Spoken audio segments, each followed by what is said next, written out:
Приятели, добро утро! Аз съм Велислава, вие сте с моя YouTube канал. Днес е понеделник и много импровизирано реших да снимам цяла седмица. Една седмица сме в Барселона. Не знам дали на някой ще му е интересно да види какво правя през тази една седмица. То това са нормалните неща, които всички ги правим. Но си казах, защо не? Имам някакъв план за някои от дните. Естествено, през по-голямата част от времето съм на работа, но нека да видим какво ще се получи. Аз съм от хората, които обичат понеделниците. Обичам си работите, обичам да работя. Естествено, не всяка от работите ми я обичам поравно. Някои повече, други по-малко, но тепърва тази седмица ще ви разкажа и покажа какво правя. И така, работните дни са ми, честно казано, любимите дни. Всичките ми работи ми позволяват да бъда гъвкава, да мога да си върша и лични неща през работно време и съм наистина благодарна за това нещо. Сега, например, понеделник в 10 сутринта аз отивам до едно място да си получа един подарък, който спечелих. Извинявайте, малко е шумно, но съм до главна улица. Отивам да си взема една тениска, която си спечелих. После най-вероятно ще седна някъде да пия кафе и да си погледна имейлите и да им отговоря. И след това ще се прибера да си доработя втората част на деня от вкъщи, защото ще ми е по-натоварено и просто имам нужда от повече спокойствие. Иначе е хубаво седмицата да ти започне с тази гледка на палми и да знаеш, че морето е ей там.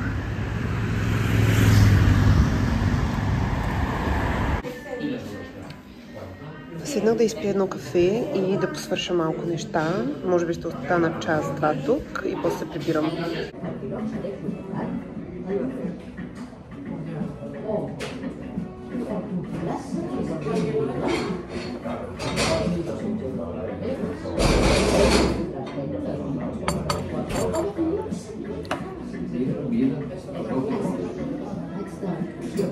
Брах се вкъщи и си направих обяд. Имах от вчера останала сварена черна леща, сложих на тигана малко зеленчуци, каквито имам. Нарязах половин домати, половин авокадо и съм си сложила една филийка с паста от артишок, която много случайно намерих в Lidl. Не знам дали има в България, но много ми хареса на мен. Леко е мазна, обаче е много вкусна. Вкъщи още сме в довършителни ремонтни дейности, както виждате. Но все пак аз си работя от вкъщи доста често. Така почти винаги изглежда работното ми място. Поне 4 или 5 тетрадки. Тази е за седмични задачи, за дневни, тази е за таханите, тази пък ми е от офис работата. Изобщо интересно е при мен. Днес основно съм се фокусирала върху Project Management работата ми. Тази седмица имам да предам няколко презентации, няколко файла, които да обсъдя и дискутирам с моя менеджер. И се опитвам да се фокусирам изцяло тук, въпреки че аз ежедневно се занимавам с няколко неща. Трудно е, но не е невъзможно. И днешния ми работен ден изглежда така.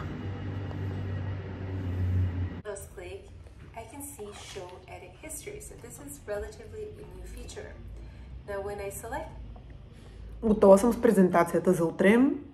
Хапвам една круша и след половин час приключвам днешния офисен работен ден. Нямам планове за вечерта. Ще си бъда вкъщи. Може би ще си чета книга, ще си правя нещо вкъщи. Има една група във Facebook в Барселона за хора, които продават вещи от апартамента си.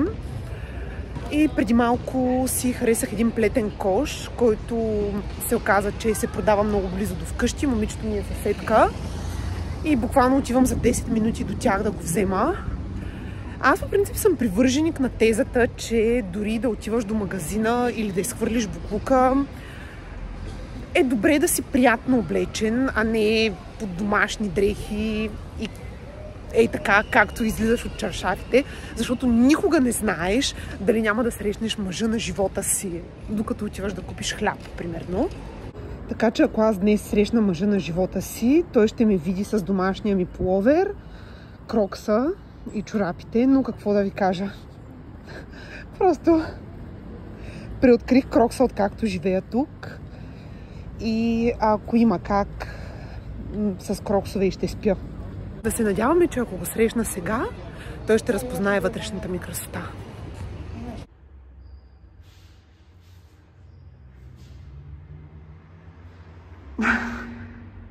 Взех си коша, направих си една паста, защото супер много огладнях. И мисля да си хапна. Казах ви, че днес ще си имам спокойна вечер вкъщи. Нямам уговорка, нямам планове. Мисля, че все още се възстановявам от настинката, която ме хвана миналата седмица и ще е добре да си остана вкъщи. Навън духа някакъв много силен вятър и, честно казвам, дори не ми се излиза и разхожда, така че...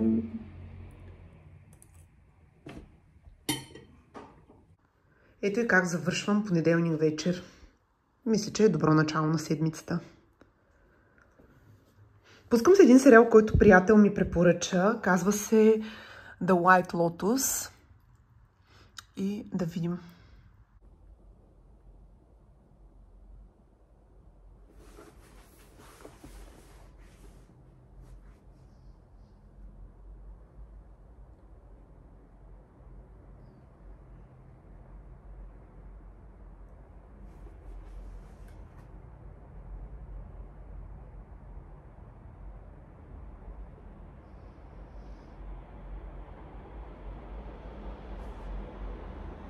Добро утро във вторник. Всяка сутрин ми започва с книга и кафе в леглото. В момента чета тази. Малко е странна и не съм сигурна дали ми харесва, но мисля още да й дам шанс. В тази тетрадка сутрин се записвам по 3 благодарности. Неща за изминалия ден, неща, които съм осъзнала и изобщо такива, които ме радват и вдъхновяват в конкретния момент. После си правя плана за деня, като винаги започвам с утвърждение за деня. То е нещо различно според настроението ми, според това, което чувствам. Ето, например, това, което е било вчера. Днес съм спокойна и уверена, че всичко си идва на мястото. Нещо просто, което да ми е като водещ принцип за деня. И после продължавам към седмичните задачи, които обикновено се покриват с дневните, просто са някакси разделени. Ако не съм успяла да си свърша нещо от предния ден, си го пренасям за следващия. Имам си и така да се каже по-големи задачи за седмицата, които също гледам да си направя и да си следя. Изобщо планирането при мен е на много високо ниво. Преди известно време, след пътуване с приятелка, много се вдъхнових и си написах една визуализация за това как искам да изглежда работата ми, какво искам да правя, как искам да се чувствам, колко пари искам да получавам и всичко това си го чета всяка сутрин. Понеже в момента много активно си търся самостоятелен апартамент, в който да се преместя, също тук съм си написала критериите за него и отново ги чета всеки ден с идеята, че аз вярвам в такива визуализации и знам, че това, което си мисля, ще ми се случи. Така че в момента работя върху търпението си. Като съм тръгнала да ви показвам интересни неща, това малко тефтерче ми го подари първата ми приятелка от детството, преди да замина за Барселона миналата година. И аз съм си го оставила до нощното шкафче и в него си записвам, вижте, най-добрите моменти от 2023. Записвам си ги, например, по дата и какво се е случило, за да може в края на годината да си го отворя, да си прочета редовете и някакси спомените и усещанията да ми се върнат. И така като гледам, ще имам възможност да си пиша и най-доброто от 2024. Накиснах си с нощи едни овесени ядки в соев йогурт с малини и сега си добавих един банан, бадеми поръсени в канела и пчелен брашец.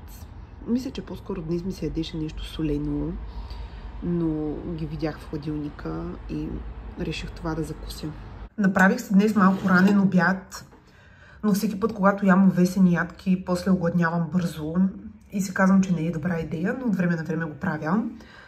Това е една пълнозърнеста филийка с сьомга, яйце и гуакамоле, половин домат, маслини и това е лещата с зеленчуци от вчера, защото наистина съм много гладна.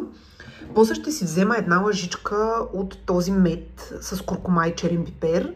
Обикновено винаги като дойде зимния сезон си вземам по една лъжичка всеки ден или почти всеки ден с идеята да не се разболявам.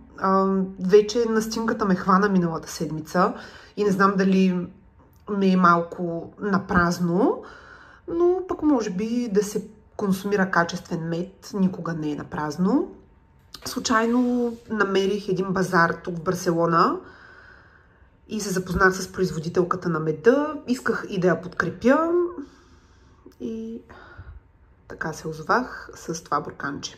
Нещо, върху което ще работя този следобед, е събитието, което организираме от In and Out на 16 и 17 декември за продажба на дрехи.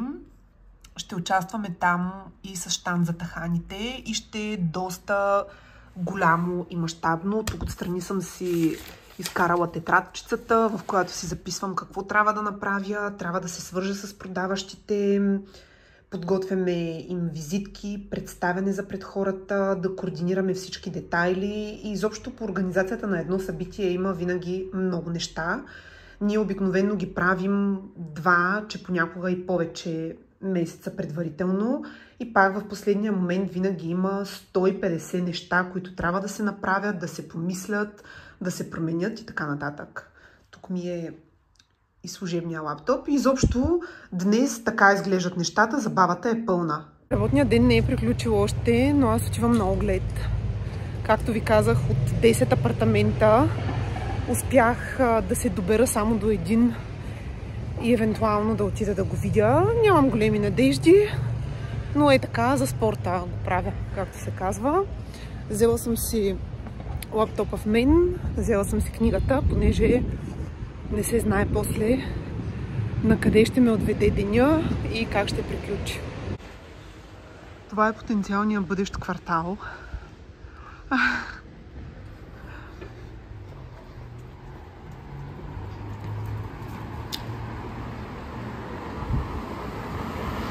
Не знам, наскоро си говорих с една приятелка, която се премести след дълго търсене и тя ми каза, че апартаментите наистина са на усещане. Аз го вярвам и да ви кажа, нямам усещане, че там, където отивам, ще е моето жилище. Ето там на третия етаж е, но както ви казах, няма да е моето. Но поне се здобих с ето това. Това са масово документите, които изискват в Испания, евентуално за да може да ти погледнат кандидатурата. Започваме с договор за работа, който трябва да е постоянен трудов договор и да имаш история на работа в Испания поне 9 месеца. Да се види, че си получил 3 последни заплати от последните месеци. Това е нещо като лична карта или идентификационен номер ние, който се получава, когато се преместиш тук и си подадеш документите. Това е в случай, че някой човек, примерно ми е като гарант, че ще си плащам наема, трябва да представя негови документи и забележете, завършваме с лична презентация. Тоест да кажа коя съм, какво правя, интересни факти за мен и така нататък. Аз имам чувството, че мъж да си избирам няма да иска толкова много информация от мен, но така стоят нещата, ако искаш да си наемеш самостоятелен апартамент в Испания. Направи си един сок от целина. Ще си досвърша няколко неща в работа и може би после ще изляза. Една позната ми писа да се видим по-късно да пием по вино. Не съм сигурна, че нещо малко ми спадна настроението, но ще видя. Рецептата за сока иначе съм ви я показвала в видео в Инстаграм. То не е голямата рецепта. Стръкове целина, лимон и вода. Сега слагам и джинджифил, защото си е в сезон, а и за укрепване на имунната система. Дойдох в любимата ми книжарница да си купя една книга и вижте първата, която забелязах. Още не съм я чела, между другото. Не намерих това, което търсех, но се прибирам с тази класика, която отдавна исках да прочета. Ето и завършека на вторник вечер. В крайна сметка реших да си прибера, да си направя едни скариди с много чесън и бяло вино и масло и да се релаксирам вкъщи. Не знам, може би нещо времето ме така леко потиска, защото е много ветровито. Отделно още не съм оздравяла напълно и просто не ми се стои навън. Но да, ще се яде. Само да допълня вечерята, която изглежда ето така. Тук си нарязах 2 моркова, малко маслини и скаридите ви показах, че ги правя само с бяло вино, масло, доста стабилно и обилно с чесън и лимон, естествено. Приятна вечер. Почти 10 е, но аз чак сега стигам до закуската и доизяждам каквото има в хладилника. Останало едно авокадо, малко сьомга, яйце и хляба. Мисля да изям и това соево мляко с боровинки и естествено меда с куркума и черен пипер. И отивам после да работя, защото за днес имам много неща, които да свърша. Аз си направих едно кафе, компютъра е зареден пред мен и се захващам за работа. Имам много неща да си свърша за тази седмица, казах ви вчера и мисля цял ден да се отдам на това. Също така вчера след огледа ми хрумна гениалната идея да направя една презентация за себе си, в която да разкажа малко повече за мен, коя съм, откъде съм, социален статус, интересни факти за мен, да сложа малко снимки, понеже ми хрумна, че най-вероятно никой друг не би го направил това нещо. А пък, когато ходя по огледи и ако харесам нещо, трябва да реагирам веднага.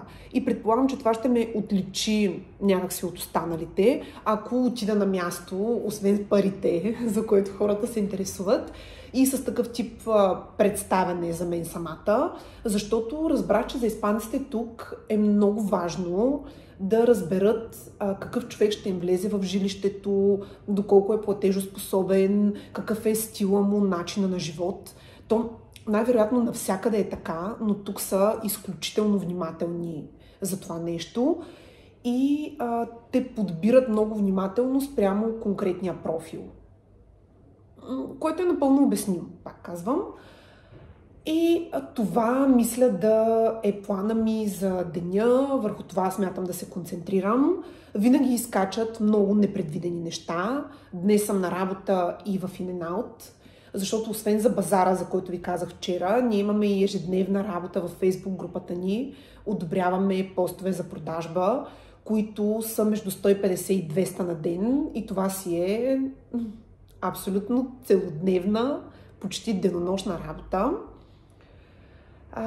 Имам днес да направя и малко снимки за Desert Stories, така че ще бъде интензивен ден.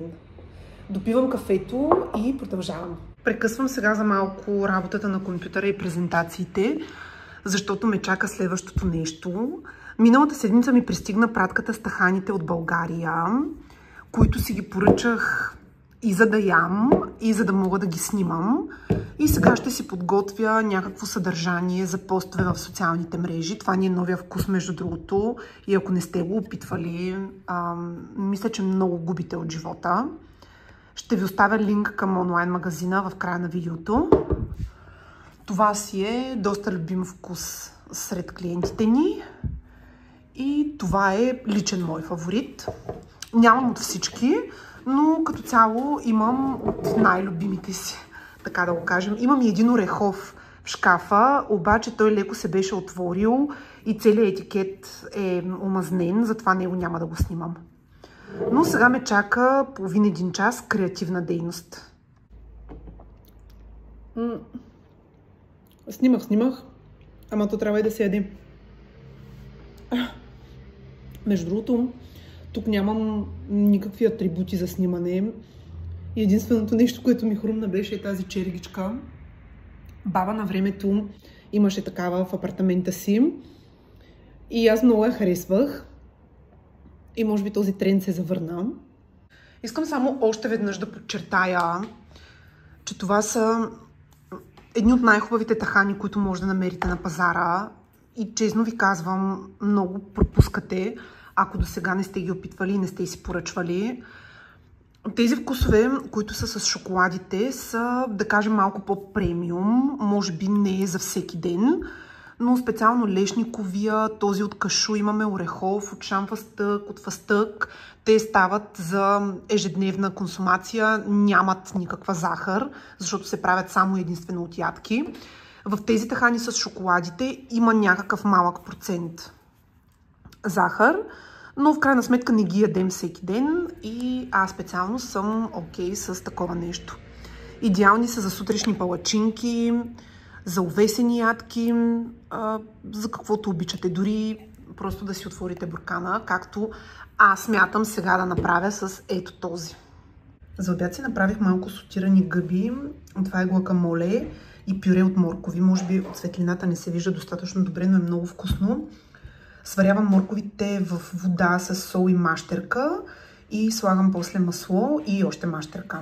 Ще си ги хапна с малко хляб, понеже няма как, а междувременно ни чистят апартамента. Ето така минава работния следобед при мен. Да, още довършвам тази презентация. Навън пече някакво много приятно слънце, но аз няма да го видя. Нарязах си едно манго, което вече е супер озряло и е много вкусно. И приключвам тук с моите неща и вече искам да си почивам, защото днес стоях много дълго време на компютъра. Както почти всеки ден всъщност. На компютъра, на телефона, но такъв е днешния модерен свят, може би. Смених домашните дрехи, приведох се в, така да кажа, малко по-приятен вид и отивам на събитие. Ще правим свещи. Никога не съм правила до сега, но ми се стори интересно. Аз ви бях казвала, че преди половин година някъде се присъединих към едно женско общество в Барселона. Идеята беше да срещна приятелки, познати, да си намеря среда от хора. И срещите се случват под формата на различни събития, за които се записваш спрямо твоите интереси. Та моят интерес днес е да правя свещи. И отиваме да видим. Ето малко вечерен изглед в Барселона. Това е на Авингуда Диагонал, по-известна като Диагоналната улица. Няма как да не сте виждали снимки от високо в Барселона. Това е улицата. Много ми е любима за разходка. Аз живея много близо до нея. Една пресечка. И просто обожавам локацията на апартамента си, въпреки че се надявам скоро да го сменя. Иначе няма как да не обърна внимание, че от целия ми туалет обувките са единственото чисто ново нещо по мен. Блузата е от втора употреба в България, якито и дънките са от втора употреба тук. Чантата е от втора употреба, която си купих миналата седмица. И просто нямаше как да не го кажа с оглед на дейността, която извършваме в In and Out. Купувайте си при Лофт дрехи, има много живот в тях, има смисъл. Аз, например, имам правило, че дрехи от марките за бърза мода, като например това яке е Бершка, никога не си ги купувам чисто нови, винаги си ги купувам само second hand. Това включва Манго, Зара и всичката тая група дрехи от бързата мода. Така, това тук го игнорираме. Просто видях огледало и нямаше как да се спра. Ако сте гледали видеото ми за туристическа обиколка из Барселона, може би тук ще разпознаете Пласа Каталуния. А може би не. Но това е.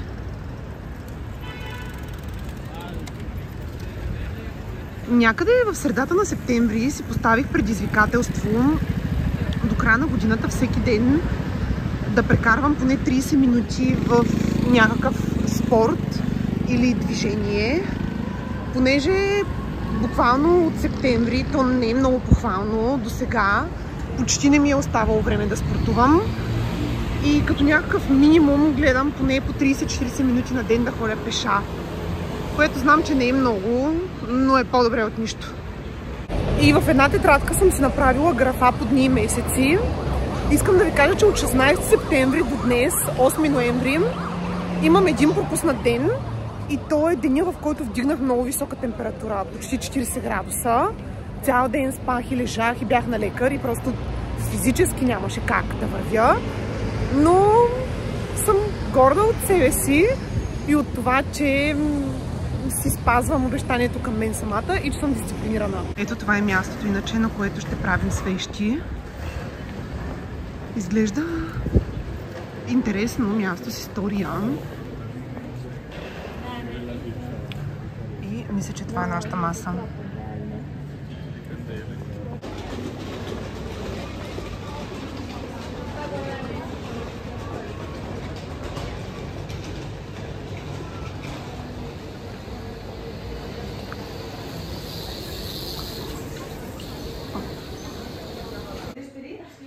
Мисля, че няма да правим такива, но са много сладки.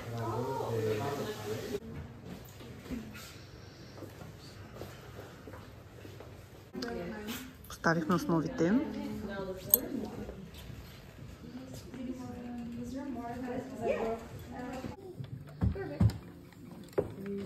Бъркаме си свещите.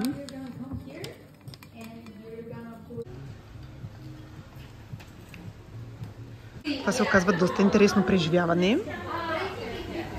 Сега свещите се сушат. Ето и второто ми произведение.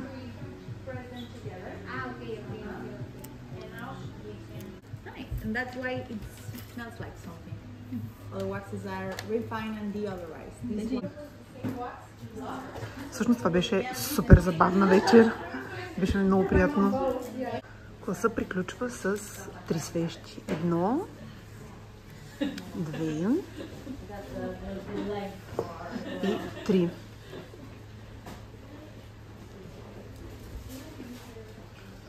И си ги прибирам вкъщи. Да ви кажа, това беше много интересно и приятно събитие за мен. Много отдавна не бях правила така нещо креативно с ръцете си. Не да мисля и да го пиша на компютъра или на телефона, а просто да хвана нещо и с ръце от нула то да стане готов краен продукт. Тук, примерно, готвенето не го броя, защото храната, която си приготвям вече за закуска, обяд и вечеря, ми е станала малко като механична дейност. Нови рецепти много отдавна не съм правила и не съм експериментирала. Но правенето на свещи ми достави много голямо удоволствие. Прибирам се вкъщи с торба с 3 свещи и може би едната ще си я запаля още тази вечер. Сложих си аромат на gingerbread, как се казва, не знам как да го кажа на български, джинджифил и тази специфична коледна миризма. Сложих си някакви лилави, розови цветове, украсих си отгоре с листенца от рози и стана така малко ориенталска, балканска работа, но много приятно и красиво. Приключваме сряда така, хващам се автобуса сега, прибирам се, изкъпвам се и си лягам, че утре ставам рано и отивам в офиса. Четвъртък е ден за офиса тази седмица. Винаги закъснявам по принцип за офиса, защото то е много близо до вкъщи. Мисля си, че имам много време, ставам рано и се оказва така, че в 9 без 10 аз съм още по пижама. По принцип аз започвам работа към 9. Днес не ми стигна времето отново за нищо, даже и да закуся. Взела съм си едно мляко, но нещата отиват на там, че ще търся май круасан с масло. Понеже нека си го кажем, нали, по-приятна закуска е от едно кисело мляко с банан. Ще ви покажа и офиса, който ни е нов от няколко месеца, преместихме се там лятото. И е много модерен, бих казала, много приятен за работа. И мисля, че ще ви хареса. Облечена съм почти по същия начин, като вчера, само си смених ризата и сакото, които между другото отново са second hand. Просто казвам. Ето е закуската днес, йогурт и круасан с масло. И тук съм в кухненската част на офиса, която е доста голяма. От тук понякога си работим. Уж с идеята да се концентрираме повече и да е по-тихо, но всъщност тук винаги има много хора и се говори много на висок глас, естествено. Все пак сме в Испания. Но тази част е много приятна. Имаме и градина там. Ето там. Но още се водят преговори дали можем да я използваме с собственика на мястото.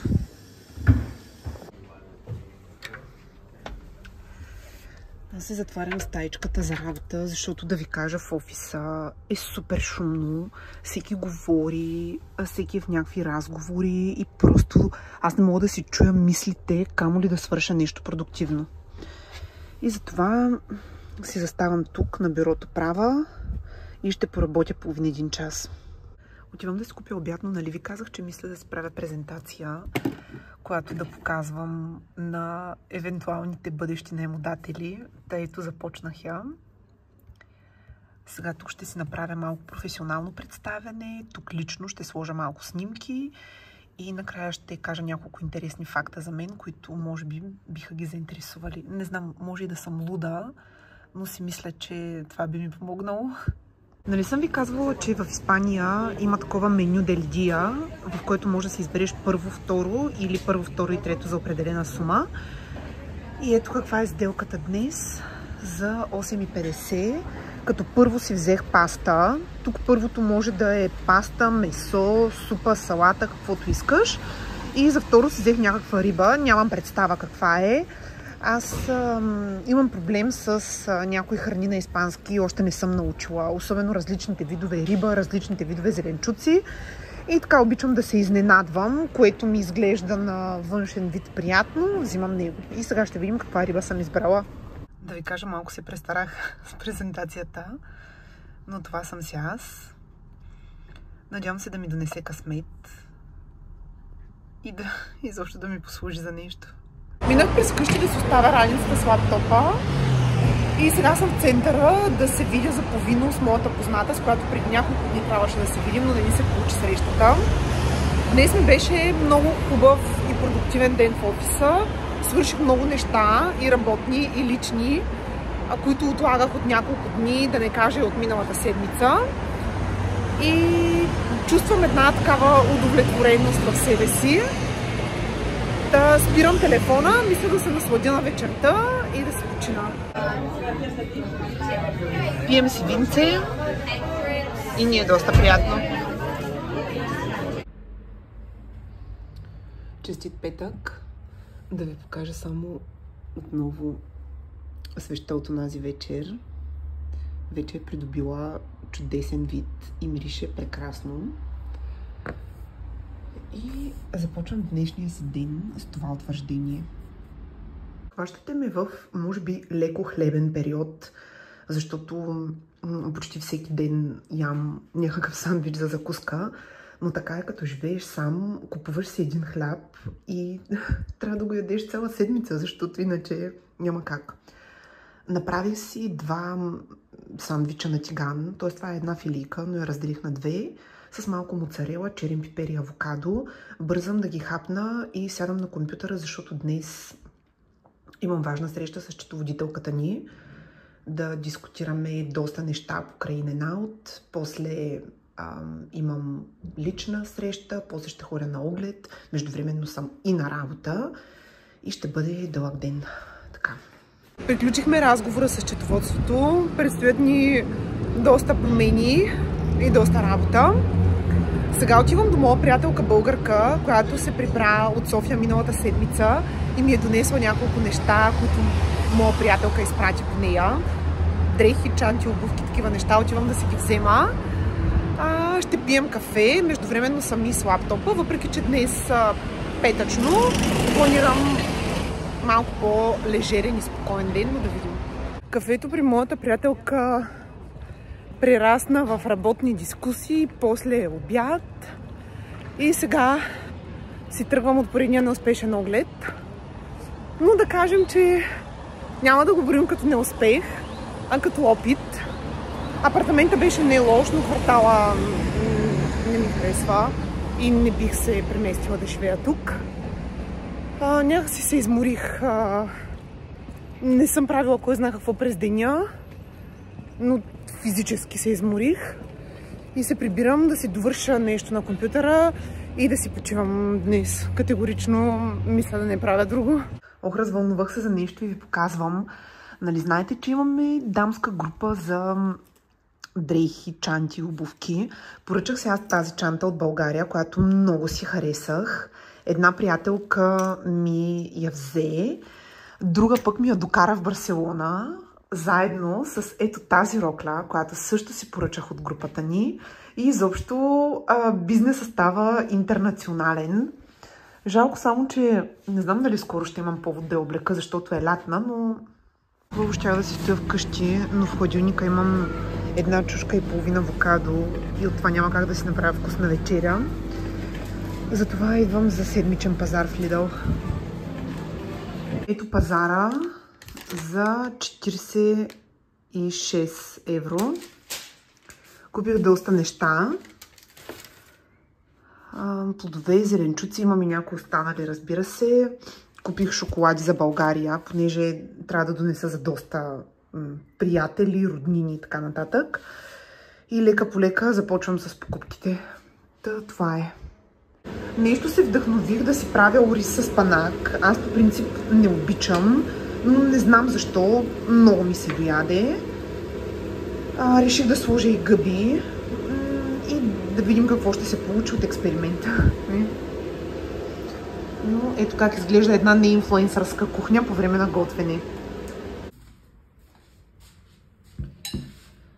Оризът е готов. Сложи си отгоре малко пармезан. Ще го изчакам да изстине, хапвам го, изкъпвам се и си лягам, понеже утре ще става много рано, чакаме интересен ден, ще видите какъв.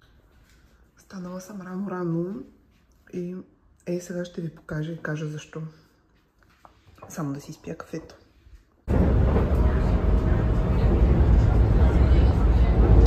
Пътувам към Ситджес, един град на 30-40 км от Барселона. И отивам на цял ден медитация и енергийни практики. Добре да ви разкажа малко повече за предстоящото преживяване. Лятото, когато бях с приятелка в Палма де Майорка, ходихме на една такава енергийна и медитационна сесия. И аз реших, че искам да продължа. Хареса ми, много е успокояващо, много е различно от ежедневните преживявания. Там ходихме при една българка, която прави тези практики от много години и живее там от много време и вече е развила общество. И тя ме свърза с такава учителка, която прави подобни сесии в град до Барселона. Между другото, казах ви, отивам в Ситджес. Имам видео за Ситджес от лятото някъде. Ако ви е интересно, разгледайте го. Градчето е много приятно, морско, с красиви гледки. И цял ден сме там. Направо ще си изкараме един работен ден от 10 до 6:30. Отивам с непознати хора. Аз дори самата учителка никога не съм я виждала. Сега ще се запознаем. И така, смятам да си подаря този ден за себе си. Ще си изключа телефона. Не знам дали изобщо ще снимам. Но мисля да се оттам на вътрешния си свят и вътрешния си мир.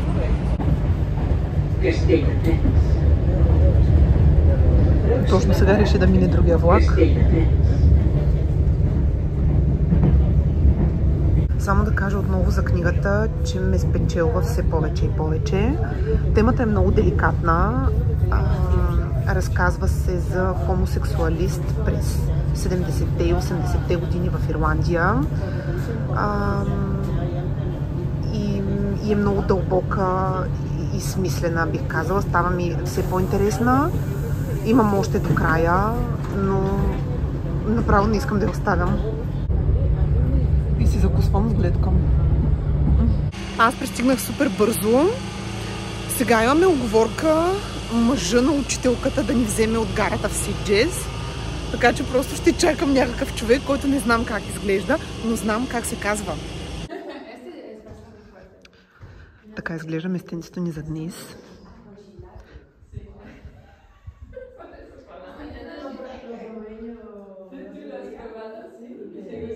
Приключихме с първата част на деня и беше наистина вълшебно. Там се намираме в тази къща. Сега се разходихме набързо, хапнахме малко плодове, вода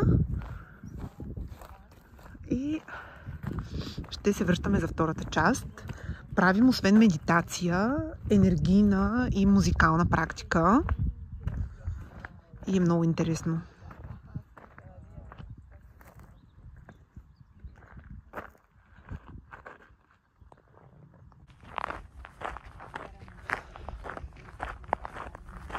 Наслаждавам се на природата. Днес е чудесен ноемврийски ден. Допреди малко имаше слънце, но сега се скрие. Така.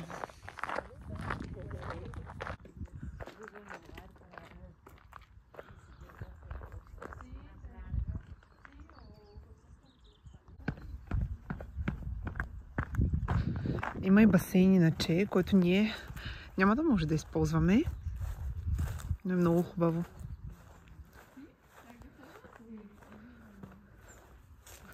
Тук ни е залата за сесията, аз ви я показах отвътре.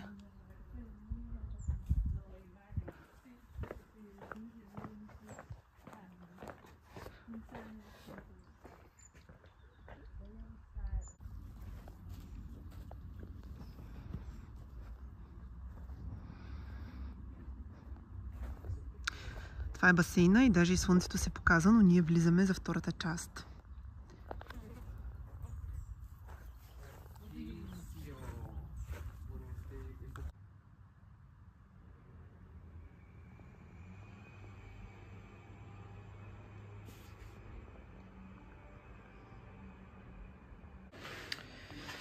Ето и закуската ми днес. Това е един кекс, който ми подари една приятелка с мед и нашия орехов тахан. Ще си планирам седмицата и ще видя днес какво ще правя, нямам план. В момента съм се развихрила да чистя, да пускам пералня, прахосмокачка и така нататък и затова не ви показвам много от деня. Мисля, че това ще правя в следващите няколко часа, че имам да оправям бая неща.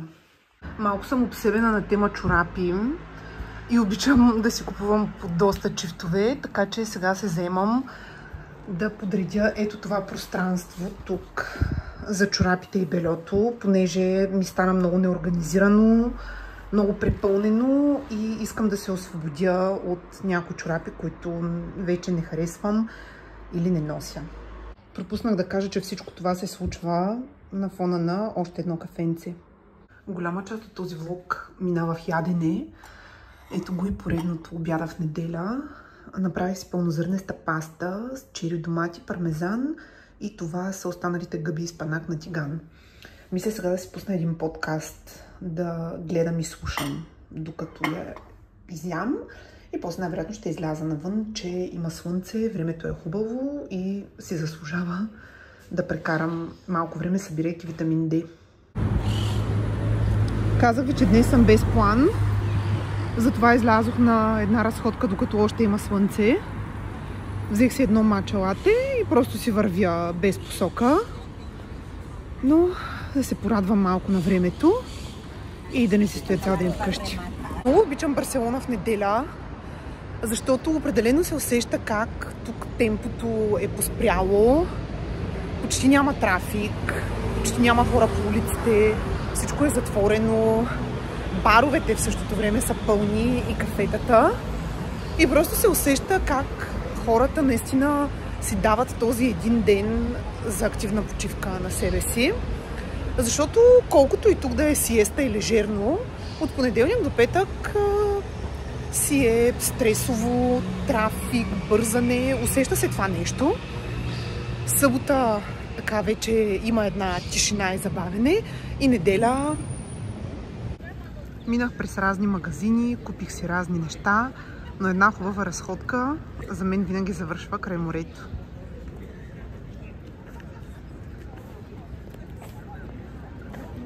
И сред палмите, разбира се. И до тук стигнах иначе. А в тази част винаги събота и неделя има група, която пее. Обикновено се събират и танцуващи салса, бачата, меренге или не знам каквото друго свирят. Но е супер приятно. Хората много се забавляват, усмихнати са, такива доста лежерни. Мисля тук да завърша седмичния влог, че и без това стана вече супер дълъг. Но мисля, че ако ме следите отдавна ме познавате и знаете, че трудно мога да направя видео под 30 минути. Надявам се, че ви е харесало и ви е било интересно. Оставете ми един палец накрая, ако е било така. До скоро и чао!